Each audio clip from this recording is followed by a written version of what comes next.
Hello everyone, Niklsun here, and welcome to Coming Soon Movie News with Niklsun. I'm your host, and on this show, every Monday, Wednesday, and Friday, we'll be going over all of the day's movie news, as well as going over what it means for the production in general, such as casting decisions, trailer announcements, director announcements, things like that. So, without any further ado, let's get started with today's Hot Topics.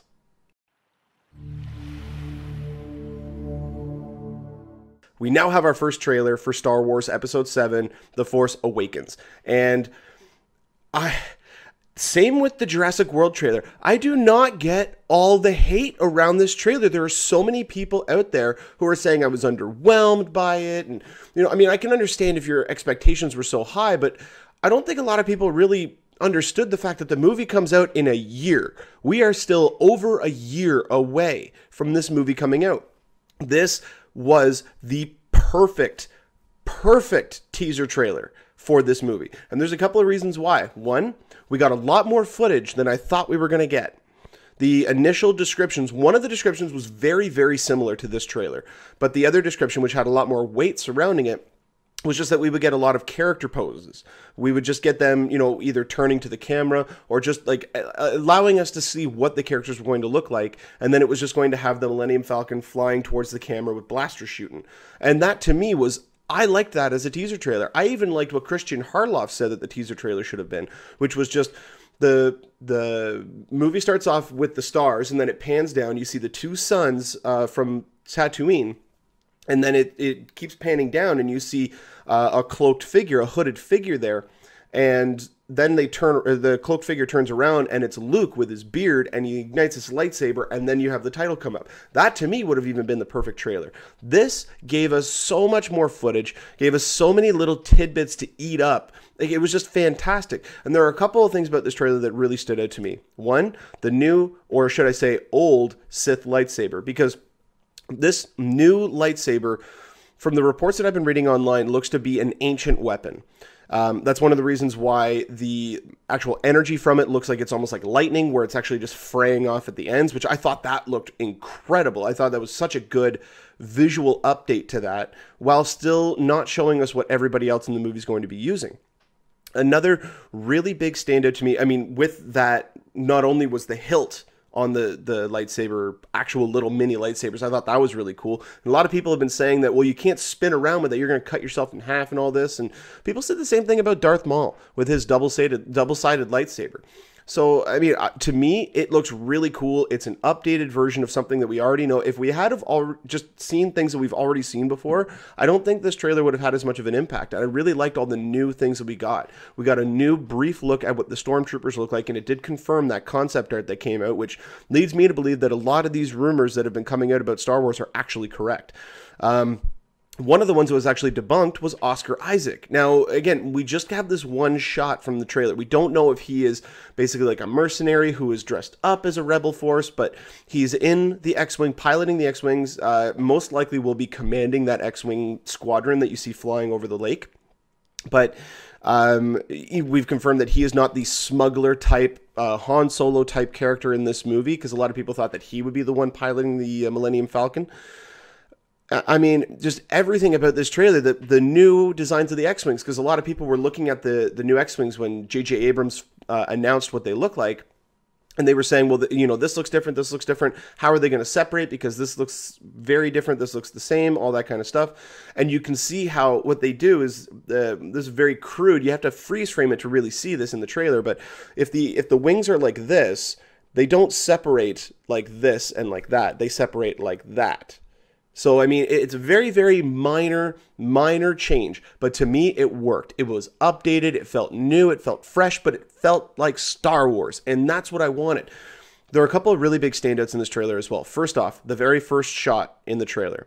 Not only is it a practical set, the first character we see is African American. A lot of people have been hating on all of these movies coming out about the lack of diversity in them, and understandably so. There are certain stories, certain stories, sorry, that's the wrong term. Certain films or projects that come out that people have been claiming have been whitewashed. And to me, I can see the argument. I can see where they're coming from. But the point that I've been trying to make, and that there's a lot of other people trying to make this point, is that just because a character in history, or whatever the case is of a certain ethnicity, does not necessarily mean that you have to get somebody of that ethnicity to play them. There are exceptions to that, 100%. But my point has always been, you find the best person for that role, and that is it. And so John Boyega has been a person I've been championing for a while. I really liked him in Attack the Block. I thought he did a spectacular job in 24 Live Another Day. He was also the one who I was hoping would get the Black Panther role. But obviously, you know, with his commitment to Star Wars, it looks like as though he would not be able to do that. Now we have Chadwick Boseman. But that last shot in the trailer, this one right here that I'm talking about, I was not expecting that. And to me, it was the way the camera followed it, the way the camera moved, the fact it went upside down, you know, it was just over top of the sand dunes, and then you get the most iconic shot in all of Star Wars. The Millennium Falcon being attacked by TIE fighters. That is one of the standout shots in all of Star Wars, ever, in any of the movies. And that to me was just, it was perfect. They could not have made a better trailer. And I hope that we do not get another trailer until at least the summer. That's when, because this was basically hey, we've wrapped production, here's your first little tease. I hope that we don't get another trailer until the summer, until at least May or June. And that's when we'll get our first kind of understanding of the story, or at least, you know, specific plot points in the trailer that might stand out, or anything of that sort, just to give us an idea of what this movie's actually going to be about. Because outside of the trailers, I do not want to know anything else about this movie. I mean, I like seeing some pictures come out as long as they're not spoilery. But this is the type of movie that I really do want to experience. And I hope the rest of you are like this as well, where you want to experience it in the theater. You don't want to know most of the stuff going in, like we had with Amazing Spider-Man 2 or several other films that have come out in the past couple of years that have done that with their trailers, that have just shown way too much footage. So I hope that's not the case. I hope we don't get another trailer for at least 6 months, because this is more than enough to hold me over. I mean, you have the practical sets. You have that practical droid at the very beginning, the soccer ball R2-D2 looking thing, which I thought looked really great. You have the Andy Serkis voiceover, which has been confirmed to be Andy Serkis, not Benedict Cumberbatch, as a lot of people have assumed. Because I mean, he gave that little comment a couple of weeks ago on I think it was the Graham Norton show, where he was like, "Are you in Star Wars?" And he goes, "No comment." You know, immediately just no comment, like not like "No, I'm not," or, you know, no comment usually means there's something there. But no, that voiceover in the trailer is Andy Serkis. Just, I mean, this trailer was amazing. I mean, I could not have envisioned a better teaser trailer. I mean, obviously, if the movie was coming out in a couple of months, this trailer could have been better, 100%. But this is an announcement trailer. This is a teaser trailer. We don't have any idea of what the storyline is. We got familiar shots. We got, there's Tatooine. There is a snowy planet. Now, this snowy planet has a lot of trees, so I don't think that's Hoth. You know, I mean, that Sith Lord, a lot of people, or that Sith in that trailer with the three tilted lightsaber, a lot of people are thinking that that's Adam Driver's character. Other people out there are suspecting that may be the half mechanical new Darth Vader type character that we've seen in some concept arts. So, I mean, I'm over the moon for this trailer. Let me know what you guys think in the comment section below about whether or not you like the trailer, what you thought they could have done differently. Remember, the movie is more than a year away. The fact that we got this much footage, I was shocked. When I first saw that picture of John Boyega, I was like, oh, this is going to be new. You know, I was expecting the character rollout and then that final shot of the Millennium Falcon. And I would have been fine with that, because it's an announcement trailer. It's getting everybody back in the spirit of it. And that's what this trailer was. This trailer was designed to remind people that A, a new Star Wars movie is coming, 100%, but B, this is going to be more like the original trilogy than it was the prequels. And they hit that home, because there wasn't a lot of CGI in this trailer. Outside of this shot, which I'm pretty sure that some of the shot was practical, not the ships or anything like that, but the locations I'm pretty sure was practical. And they did shoot this sequence in IMAX. They did confirm that this is the sequence they shot in IMAX, which, I cannot wait to see what that looks like on a big screen. So, you know, basically wrapping it up, I'm one of the people out there, I really like the lightsaber. And again, a lot of people have been saying that this is an older like an ancient Sith weapon, just because of how it ignites. It ignites immediately. It doesn't have the, it's just, and it's up. But then it's also got that tapering off of the electricity in the Force band. I mean, or in the lightsaber band. So everything about it just hit home for me. I loved this trailer. If you guys haven't watched it, or you just want to watch it for the 50th time like myself, you can click the link in the description of this video below and enjoy, because this trailer was just incredible. Again, let me know what you guys think in the comment section below, whether or not it hit home for you, what you could have done differently, or anything of that sort. When we get new information about Star Wars The Force Awakens, I will definitely update you guys on here.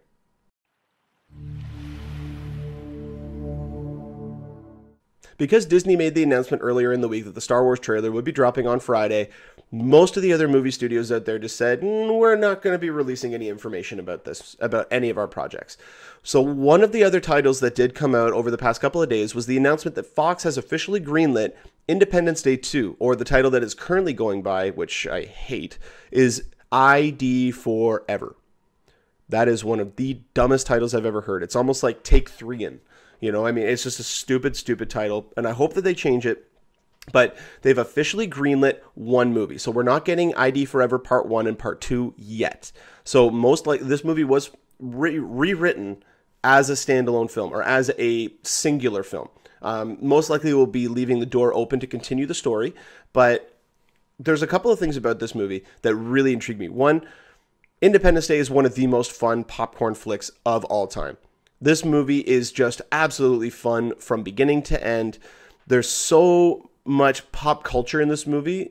I mean, just everything about it. I mean, you've got you know, Jeff Goldblum with his Mac, like his Macintosh laptop.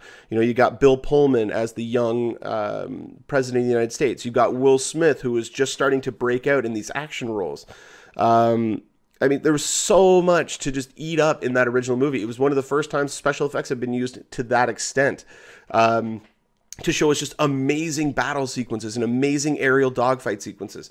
Just the level of technology that went into making that movie was incredible. Now, Roland Emmerich has come out and stated that there will not be any miniatures used in this upcoming film. Technology has gotten to the point where you can do most of that stuff in the computer and you can have much more interesting shots. Although I really did like how practical the first movie felt. When they had to use CGI, they did. But if they could have done it practical, they did it practical. And the way that they did it, I mean, if anybody who hasn't seen the behind the scenes of Independence Day, they built, you know, scale sections of each city and they turned them 90 degrees. So that when they would ignite the fireball, they would be recording at a very, very high frame rate. The camera would be right above everything, filming down, and they would ignite that fireball and it would slowly come up through all the buildings and they would film it at a very high frame rate. And that's how they did it. That to me is incredible. Now, what they're going to do in the new ones is obviously it will be all CGI. It's just too much time and too expensive nowadays to just do practical effects for the most part. Unless that's part of the feel that you're going for. But Independence Day is not that. Independence Day is just pure spectacle. And it's just great. Now, there's 2 points here that I want to make. One, this here is the rumored storyline, or at least the rumored plot points that we've heard within the past year and a half. So it takes place about 20 years after the initial invasion. Mankind has actually been able to adapt the damaged alien technology from all the crashed ships into their own and have become increasingly advanced, especially in our defenses.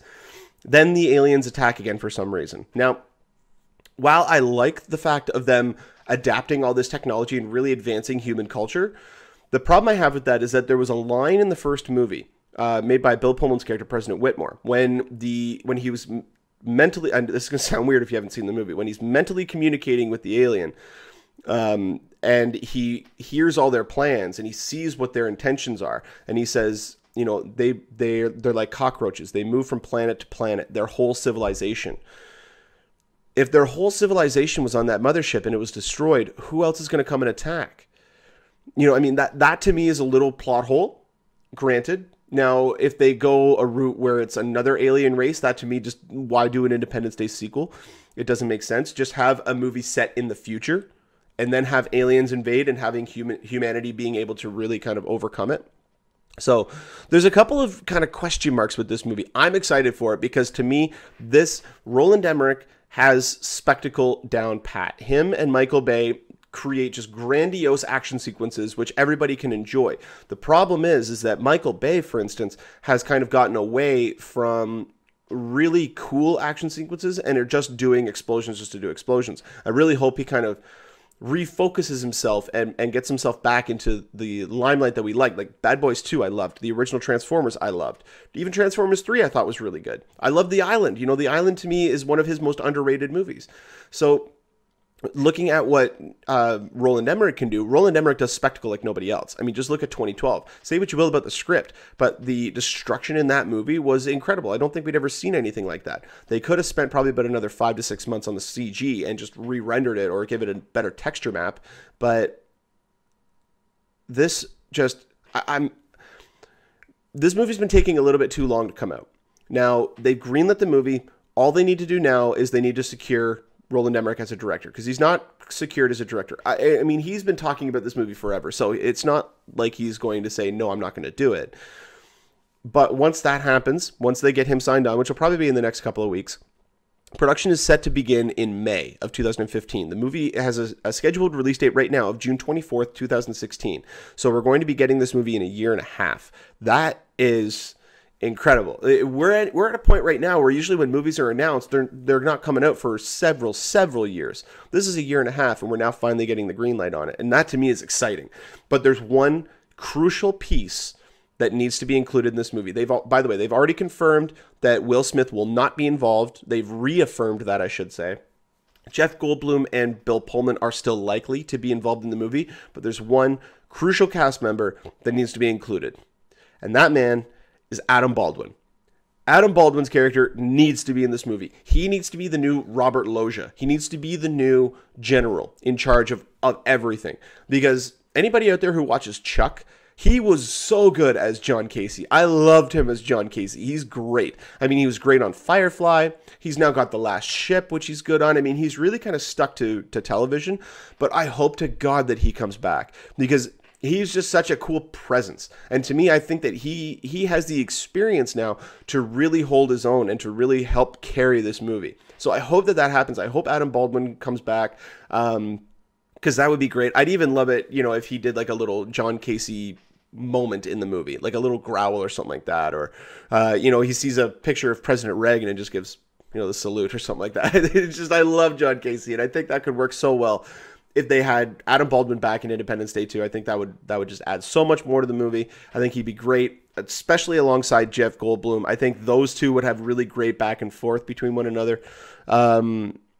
You know, if Judd Hirsch comes back, that would be great as well, because he's currently on the TV show Forever, which is a really great show. If anybody hasn't watched it yet, the premise of the show has really kind of taken a back seat to the procedural aspect of it, but I really like the fact that it's about a guy who lives, you know, anytime he dies, he just pops back up in the river. He can never actually die, and he stays the same age. And so Judd Hirsch plays a character who looks as though he's his father, but he's actually I don't think he's his actual son, but he might be his adopted son. I'd have to rewatch some of the episodes, but he's a person who went from being a baby to now being somebody in his 60s, while Ioan Gruffudd's character has just stayed the same age. So it's a great show. I definitely recommend to check it out.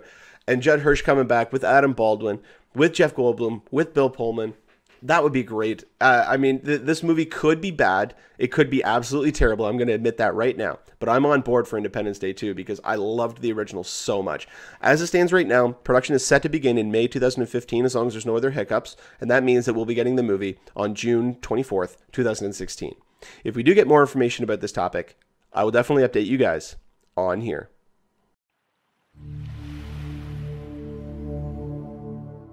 Well, that'll about do it for us here on Coming Soon Movie News with Niklsun. Thank you so much for watching. You guys have been a great audience. Go ahead and click the subscribe button there in the bottom corner. You can get updates whenever we post a new video.